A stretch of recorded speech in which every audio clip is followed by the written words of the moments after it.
नमस्कार दोस्तों, स्वागत है आज हमारे नई हॉरर स्टोरी वीडियो में।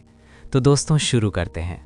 मेरा नाम अभी बताना ठीक नहीं होगा, क्योंकि जो कुछ भी हमारे साथ हुआ आज भी उसे याद करके रोंगटे खड़े हो जाते हैं। ये घटना राजस्थान के धोरावास गांव के पास की है।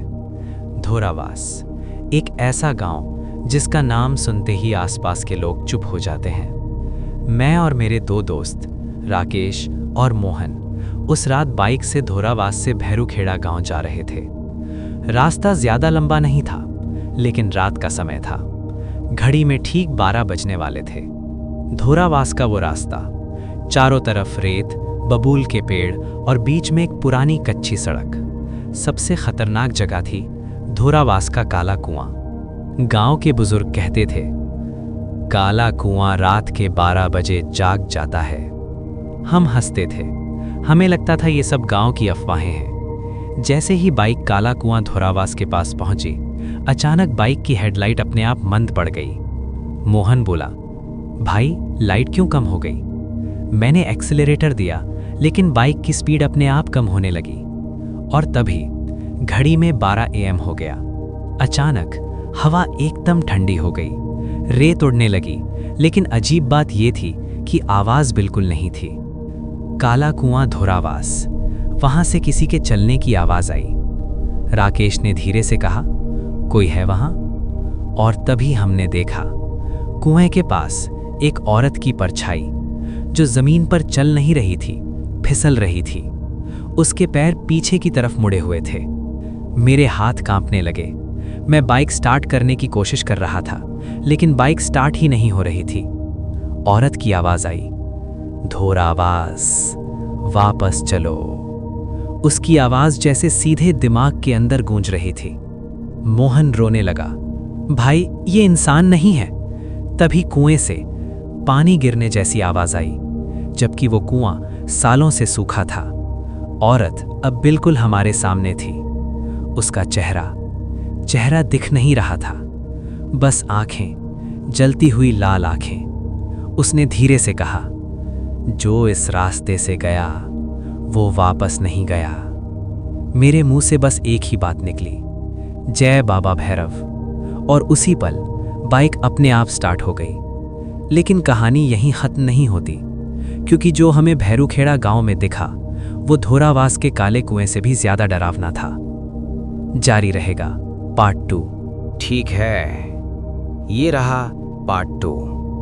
कहानी और भी गहरी, डरावनी और धोरावास के काले कुएं से जुड़ी सच्चाई धीरे धीरे खुलेगी। पार्ट 2, काला कुआं धोरावास, राजस्थान की सच्ची घटना।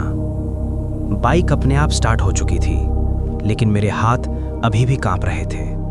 मैंने बिना पीछे देखे बाइक दौड़ा दी। धोरावास का काला कुआं, वो जगह पीछे छूट रही थी, पर ऐसा लग रहा था जैसे कोई हमारे साथ साथ चल रहा हो। मोहन बार बार पीछे देख रहा था, उसकी आवाज कांप रही थी। भाई वो अब भी पीछे है, मैंने कहा। मत देख पीछे, बिल्कुल मत देख। लेकिन तभी बाइक की हेडलाइट में 3 परछाइयां दिखी। हम तो 3 ही थे, फिर तीसरी परछाई कौन थी? राकेश चीख पड़ा, भाई हमारे अलावा भी कोई बैठा है। मेरे गले से आवाज ही नहीं निकली। जैसे तैसे हम भैरूखेड़ा गांव की सीमा में पहुंचे। गांव में घुसते ही अजीब शांति थी। न कुत्ते भौंक रहे थे, न कोई दिया जल रहा था। एक पुराना सा मंदिर दिखा, बाबा भैरव का मंदिर। मैंने वहीं बाइक रोकी। जैसे ही हमने मंदिर की घंटी बजाई, तेज हवा चली और मंदिर के अंदर से एक बूढ़े पुजारी बाहर आए। उन्होंने हमें देखते ही कहा, धोरावास के रास्ते से आए हो ना? हम तीनों एक दूसरे का मुंह देखने लगे। मैंने डरते हुए पूछा, आपको कैसे पता? पुजारी ने गंभीर आवाज में कहा, क्योंकि जो भी उस रास्ते से रात 12 बजे गुजरता है, उसके साथ वो औरत आती है। मोहन के मुंह से निकला, वो कौन है? पुजारी ने मंदिर के अंदर इशारा किया। दीवार पर एक पुरानी तस्वीर टंगी थी। तस्वीर में एक औरत राजस्थानी घाघरा चोली में, लेकिन उसका चेहरा काला जला हुआ था। पुजारी बोले, ये थी धौरावास की कमला। सालों पहले इसी काले कुएं में उसकी मौत हुई थी। उसके बाद से धौरावास का काला कुआं किसी को नहीं छोड़ता। मेरे शरीर में सिहरन दौड़ गई। पुजारी ने आगे कहा, वो सिर्फ दिखती नहीं है, वो साथ बैठ जाती है। राकेश घबरा गया। तो हमारी बाइक पर?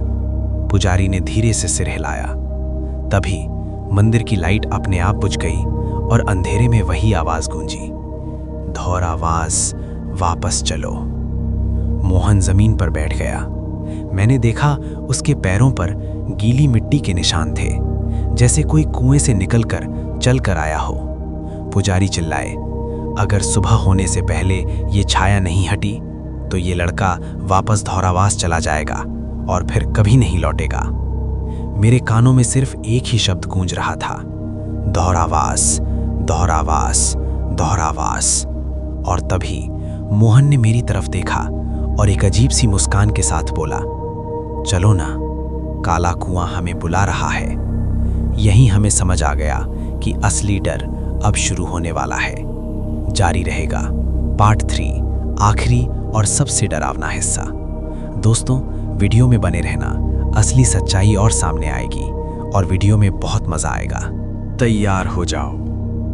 ये है आखिरी हिस्सा, पार्ट 3, जहां धौरावास का काला कुआं अपनी पूरी सच्चाई दिखाता है।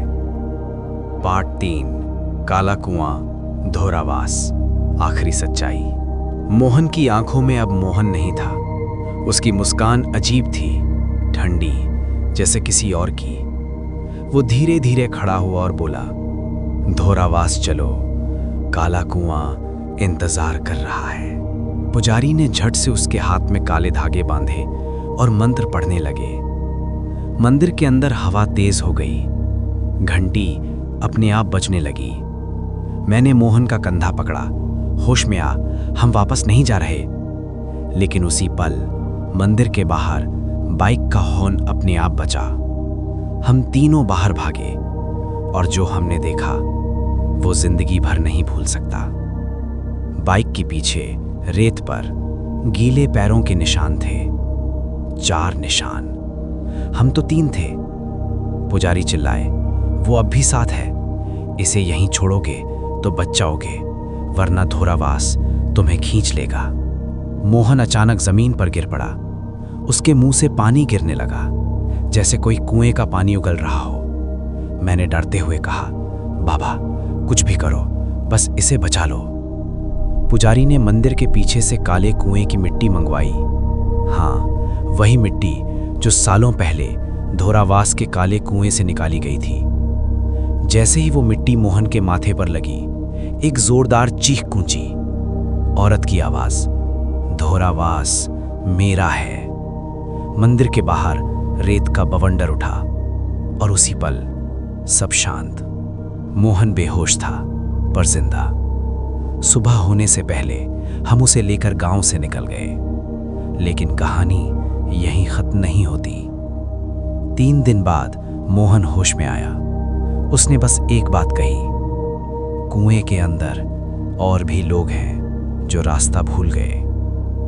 आज भी धौरावास के काले कुएं के पास रात 12 बजे बाइक स्टार्ट नहीं होती और रेत पर 4 पैरों के निशान अब भी मिलते हैं। इसलिए अगर कभी राजस्थान में धौरावास के रास्ते से रात को गुजरना पड़े तो काला कुआं देखकर भी मत रुकना और पीछे मुड़कर कभी मत देखना, क्योंकि धौरावास कभी कभी वापस बुला लेता है। दोस्तों, मिलते हैं नेक्स्ट वीडियो में। लाइक सब्सक्राइब करें हमारा चैनल को।